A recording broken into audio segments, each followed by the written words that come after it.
अहमद खान कांजू साहब तेरे बाबू साहब के साहबजादे अल्लाह नक सलामत रखे थे। अहमद जिलानी दर्जा साहब सुमरो साहब सारे बिस्मिल्लाह।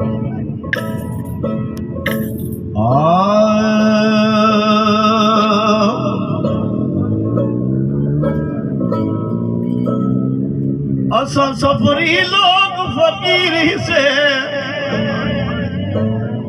असा रख दूं फकर मकाम किता